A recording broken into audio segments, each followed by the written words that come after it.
So, did you hear about the big news out of Canada? I don't know. Is it about tariffs or? Yes, there is some tariff news out of Canada. But what I'm really talking about is that former Prime Minister Justin Trudeau Yes. had dinner, Yes. what looked like maybe a romantic dinner, with pop star Katy Perry. What do you think? I did hear that. I wasn't invited. I don't have strong feelings about Justin Trudeau's dating life. No. Or Katy Perry's. I mean, that's totally fair. I don't know. I'm Team Orlando Bloom. Always have been. Dating back since middle school. Wow. So. That's a deep cut. From the newsroom of The Washington Post, this is Post Report's weekly political roundtable. I'm Colby Ickowitz. It's Friday, August 1st. I'm joined this week by the Post's global economics correspondent, David Lynch. Hey, David. Morning. And we're also here with White House reporter Kat Zakreski. Hey, Kat. Hey, thanks for having me on the show. So with Congress in recess and the president out of town, Washington was a little emptier this week, but still predictably chaotic. In a week that he announced a blockbuster trade deal, a bunch of new tariffs, and traveled abroad, one name was still top of mind for Donald Trump: Jeffrey Epstein. The president has tried and failed to get the public to think about anything else than his former friend, the deceased sex offender, Jeffrey Epstein. So we're going to get into that. And then, of course, Trump's ever-changing tariffs policies. As we've discussed on the show, we're going on 4 weeks of Trump trying desperately to move on from the Epstein story. It clearly isn't working, Kat. And this week, it just continued to dog him. So can you briefly remind us how we got here and what was new this week? Sure. So, I mean, really, this is a saga that started in some ways in June when Elon Musk was leaving the White House and tweeted, "I'm going to drop a really big bomb. The reason Trump hasn't released the Epstein files is that his name is in them."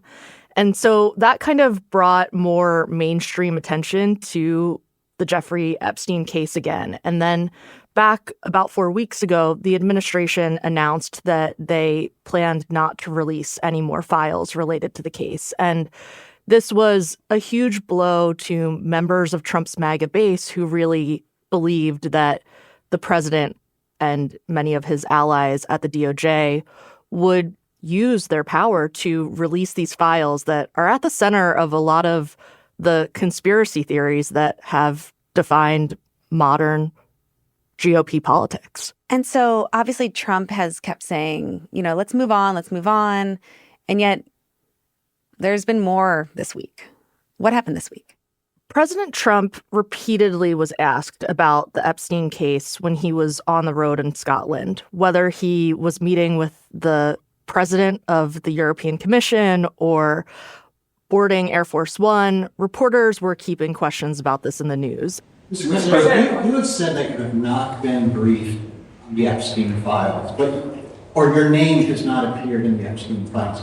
But doesn't the AG have to tell you if your name? Well, I haven't been overly interested in it. It's a hoax that's been built up way beyond proportion. I can say this. And so he disclosed a bit more about his account of why his longtime friendship with Jeffrey Epstein dissolved.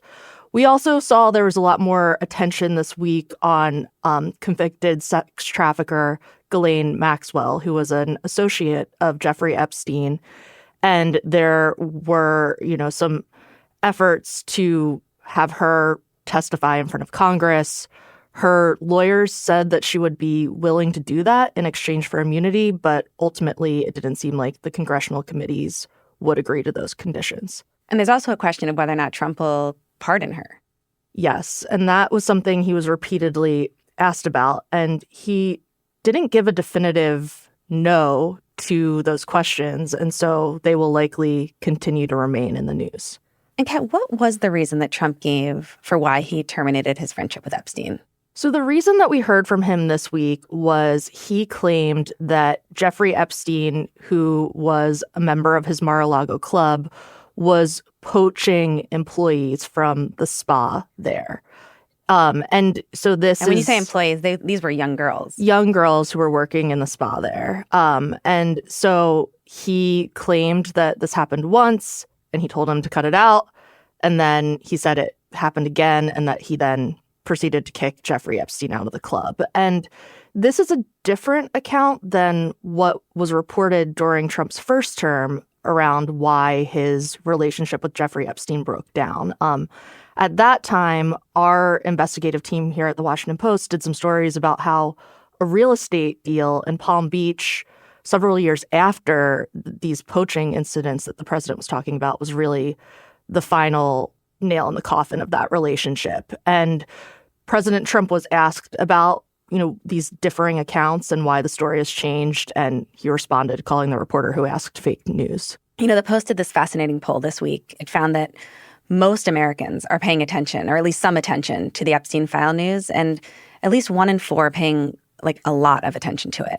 David, this is not your beat. You have been focused on... And I'm not one of the 4, I should say. Yeah, well, that's great. That's what I was going to ask you.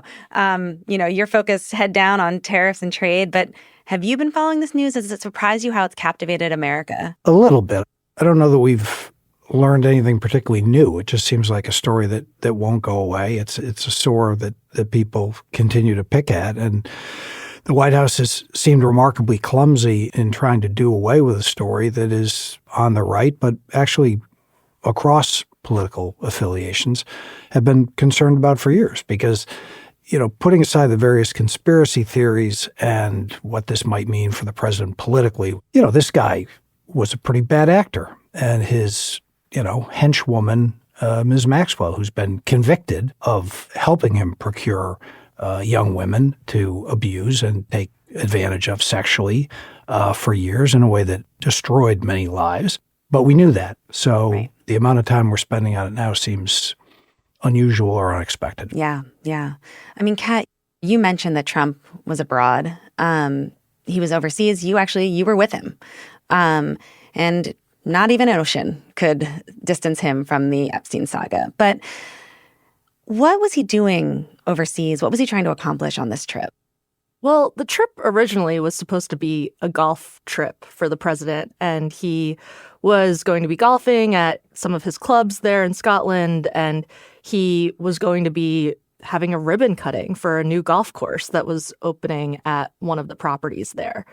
But as we often see with this president, the responsibilities of his public office and his business life began to blur. And that was really on display when we had this unusual situation where the president of the United States is in Scotland, and then he ends up playing host to the prime minister of the UK, Keir Starmer, at one of his properties. And also you had the president of the European Commission coming there. So it's like they're on his turf, even though he's on their turf.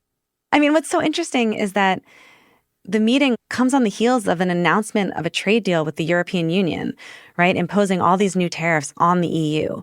David, what exactly did the EU and the U.S. agree to this week? What they agreed to was something not as bad as could have occurred from the European perspective.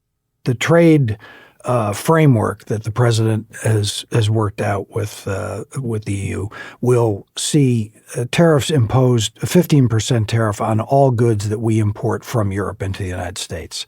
So that's going to make products more expensive for you and me and for American businesses here in the U.S. The EU has also agreed, and the details are, as is often the case with these quote-unquote agreements, very fuzzy and not yet legally binding, but they've agreed, the EU has, to spend $750 billion on American energy products and to invest an additional $600 billion in projects in the United States. Now, whether that money will ever materialize is anybody's guess, because the president has a documented track record of exaggerating the scale of deals that he's reached in the past. And there's no EU tariffs on U.S. goods, as I understand. Well, in terms of this deal, no. As a Okay. matter of fact, the EU has agreed to reduce its already low tariffs on our industrial products to give us other market access considerations that could produce some incremental additional sales for American business. I mean, this deal seems really stacked in the favor of the United States. What does the EU gain from this? Like, they're giving us money? Like, I don't understand.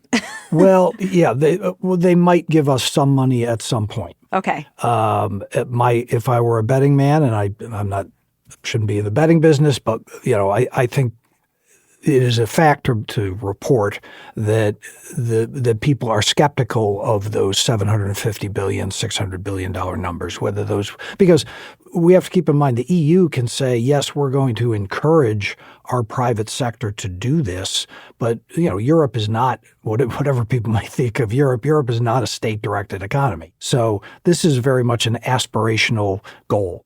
But from the European perspective, they looked into the abyss of a trade war with the United States, of an open exchange of retaliatory tariffs that could escalate out of sight and do damage to both sides. And they said, no, we don't have the stomach for that. And they got a 15% tariff, but they had been threatened with a 30% tariff.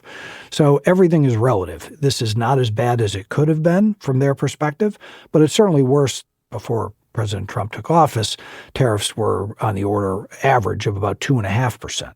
I mean, Kat, you were, like I said, you were with him in Europe, and it's, this is all happening. You're there with him while these major U.S. allies are acknowledging really that Trump has kind of forced their hand and they're forced into this bad deal. Like, what was the mood or the energy around Trump and those leaders that he was meeting with? Well, it was really striking to watch, particularly with the European Commission president, Ursula von der Leyen, the difference in tone when she was with Trump versus giving a press conference on her own terms. In the room, heading into the meeting, she talked about, we have the opportunity to create the biggest deal in history, and you're a master negotiator, and was really appealing to Trump's ego and his sense of himself as a deal maker. We have a trade deal between the two largest economies in the world. And it's a big deal. It's a huge deal. It will bring stability. It will bring predictability. That's very important for our businesses on both sides of the Atlantic. Then she goes and gives her own press conference. Yes, we should not forget where we came from. And is much more deflated and talks about how this is the best she could get. 15% is not to be underestimated, but it is the best we could get. I think it really shows kind of the competing tensions for these world leaders when they're dealing with Trump, where they're trying to appease him. They're trying to keep things calm and, be able to reach some semblance of a deal. But then they have to go back and present that to their own countries and their own people and explain, why they landed where they did. And so that was a really stark example of that over the weekend. I mean, it's kind of governing by bullying. A little bit, right? Well, it is. He's taken, to give him his due, he has adopted a very different approach to trade, as goes without saying, I suppose, than his predecessors. The way trade deals used to work was sort of a very genteel assemblage of 100 or so diplomats would get together, they'd negotiate, we'd all do it together. This would go on for months and years of exchange of legal documents, make your eyes glaze over. And he has turned it into, he's going to deal with one country at a time. Mm-hmm. He is going to bring the full force of the giant U.S. market to bear on that other country. So in most of these negotiations, he very much has the leverage. Right. And he's not afraid to use it. And, many of these countries are our allies in Europe, South Korea. And implicit, sometimes explicit, is the worry that if we don't agree to a deal with this American president, he may pull out his security guarantees. So he is very much putting the hammer down on these countries. Now, his view is that this is going to rebalance global trade in the favor of the United States. The open question is, what sort of bruises does this leave behind? That, okay, you can twist the arm of the Europeans or the South Koreans or the Japanese, and you can squeeze out some commercial advantages. But what resentments have you left behind, and what message have you left with these countries about the extent to which they can or cannot depend on the United States as an ally? And David, to your point, like it's not just the EU, right? He's threatened China and Canada with high tariffs, South Korea, Japan. And he initially gave countries a deadline of today, of August 1st, to either make deals with him or to face these high tariffs. But things have changed a little bit on that front too, right? So can you give us a snapshot of where U.S. trade policy stands and what countries have made a deal with Trump? Yeah, we've had a handful of deals that have been negotiated and announced to date. And again, I don't want to belabor this, but these are not full-blown, legally binding trade deals of the sort that we might remember from NAFTA in the mid-'90s that brought together the U.S., Canada, Mexico, the sort of trade deals that are like the size of a phone book. These are 2 or 3 pages of kind of agreed things that we're going to continue to talk about and work towards. But he's done that with Vietnam, Japan, the European Union, the United Kingdom, the Philippines, a handful of others. After his trade advisor, Peter Navarro, once promised 90 deals in 90 days, we didn't quite hit that target. We hit about 7 or 8 in 120 days. But last night, the president put out a couple of executive orders. In a nutshell, they've now sketched out a sort of 3-tiered system of tariffs. If the countries that we're running a surplus with, which the president likes, that means we sell to them more than they sell to us, they get a 10% tariff. Countries that we have a modest trade deficit with, which the president doesn't like, he doesn't like these deficits, think they hollow out American manufacturing, we hit goods from those countries with 15%, and then everybody else gets higher sort of custom designed tariffs for their particular relationship with the United States. Some of these go up to 40%. Are those tariffs going into effect today? With the exception of Canada, which the president's irked at over a couple of issues, no, they are set to now take effect a week from now on August 7th. And is there a chance that he then pushes that deadline again? I mean, it seems like I'm out of the business of predicting what enough. the president's going to do. Yeah. But what I will say is, if you're one of those countries that has not yet made a deal, you do now have a window of 7 days to come back and try and avert these tariffs from taking effect. I mean, he's open for business on the deal making, and always will be, I suspect. I mean, on that point of the deal-making part of this, like, Kat, is it working? Because it kind of seems like it is. Like, he threatens a country with these massive tariffs, like David was saying, and then they kind of meet him somewhere in the middle. At the end of the day, it seems like it's a bad deal for the other country and a good deal for America. I think Trump is presenting these as good deals for America. And for Trump, they're in line with his goals. The question is it really a good deal for Americans? Because he puts these messages out saying, X country is going to pay us a 15% tariff, but the countries aren't paying that.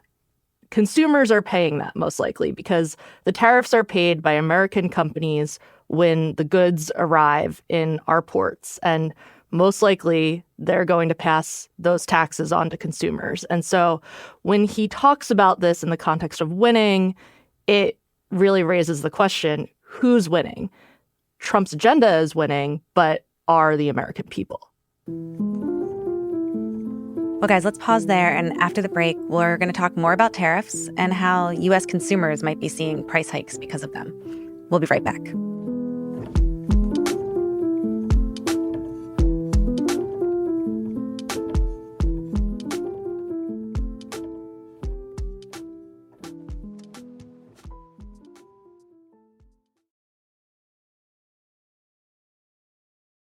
So during the 2024 campaign, Trump was hammering President Biden for inflation that occurred during his administration. People couldn't afford things. Are prices going to go up because of these tariffs? How does this impact inflation? The administration says no, and Treasury Secretary Scott Bessent has already said what he calls the quote-unquote inflation propagandists have been proven wrong. Which I think is a premature judgment. We've already seen some slight uptick in the inflation metric that the Federal Reserve looks at, which is something called core PCE. I won't bore you with the details, but we got numbers on that yesterday. It has ticked up from the month before, and the month before had ticked up from the month before that. We're at about 2.8% in the core PCE. economists are starting to look at that and saying it's headed higher. It might be headed north of 3. Now, to put that in context, the Fed wants it at 2. That they look at a 2% annual increase in prices as effectively price stability. We can all sort of live with that. You start ticking north of that, and it puts the Fed on hold. It keeps the Fed from lowering interest rates, which the president has been badgering them to do. So it creates a dilemma for the Fed. But there is an argument about the extent to which these tariffs are eventually going to pass through into consumer prices, and economists will give you different estimates of that. What types of products and goods are Americans going to start seeing potentially prices go up on? Well, with all of the tariffs that have been imposed, starting earlier this year, we've started to see them slowly work their way into the system because companies in the U.S. had built up stockpiles of goods, had rushed to get goods into the country before the tariffs hit, and they've been selling off those non-tariffed items. So there's been a delay between when the tariffs started and when the price increases will start. But just this week, Procter & Gamble, a huge maker of consumer products that has brands that everybody knows, Tide detergent, Pampers diapers, on and on, said they're going to start raising prices on about a quarter of their products by a couple of percent on average to start with. Nike, another well-known brand, is looking at what they call, I think, surgical price increases later this year. Hasbro, the toy maker, has gone public as well. So these are, I think, Columbia Sportswear, which people would know. So these are things that you're going to see and feel. And now the precise amount per product, it won't be uniform. If you hear that there's a 15% tariff, that doesn't mean your goods are going to be 15% more expensive, because that might be on an ingredient that goes into a good, so it's only a percentage of the total cost. Maybe the U.S. company gets the foreign manufacturer to eat some of it. Maybe the U.S. company shrinks their profit margins, at least temporarily, so at the end of the day, they only pass on to the consumer 3-4%. It'll vary per product and per market. Yeah. In addition to the possibility that prices could go up, there's also what David was saying, and he's antagonizing some of the United States' most loyal allies, right? I mean, it's leading to just even more angst against Americans abroad. There's already been angst about America abroad. Did you notice that feeling at all while you were with him from the public in the UK? Certainly. When I was in Edinburgh, there were protests against President Trump, and they kind of had a uniquely Scottish sense of humor about it. There was one protester who had a set of bagpipes and said, "At least this bag of hot air has a purpose." So there's a lot of creativity. I mean, and Scotland uniquely, Trump's mother is from Scotland, and he claims that heritage and obviously has had a lot of conflicts over the years with his business. So, when I was talking to people there, a couple of them said, we've known for decades that this guy's a problem. One person literally said, we hated Trump before it was cool. And so that was kind of a sense of the vibe there. But really, as I've traveled with him other places as well, I went to Canada for the G7 back in June. And, there it was so stark. Canada is not a place known for flag-waving displays of patriotism, but Canadian flags are flying off the shelves. When you go to a grocery store there, items have Made in Canada stickers on them. And so you really see how this is reshaping the global economy and just general moods toward America.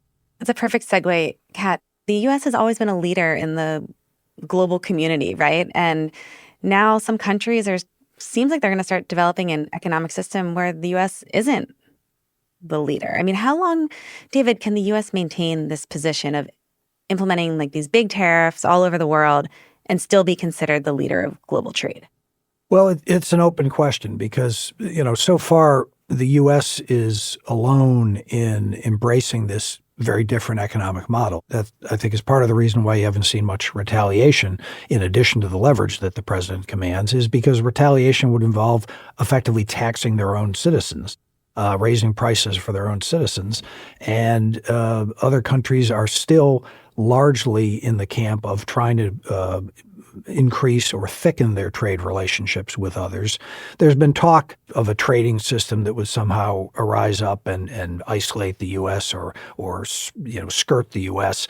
I think some of that talk is probably a little bit overstated so far. There's been some diplomatic moves and diplomatic initiatives that would knit together the EU and India, or the EU and a Pacific trade deal that the U.S. had pulled out of during President Trump's first term. And if this continues over time, you may see that develop over time. None of this stuff happens like closing a book. And it's also what economists worry about in terms of the tariffs' effects on the economy is it's not going to be a cliff. It's more an erosion over time of competitiveness in the way that, if you were going to run a marathon, you could do it the way you're sitting there now, or I could give you a backpack with a 25-pound weight in it and tell you to run the Boston Marathon with that on your back. You'd be slower with the backpack, right? How much slower? I don't know, 30 seconds a minute? Probably more. Or 30 seconds a mile or a minute a mile? But over by that 26th mile mark, you'd really be slowing down. And so the effects accumulate over time. Well, guys, this was such a great conversation. Thank you so much for coming on today. Kat, David, it's great to have you. Anytime. Thanks for having me.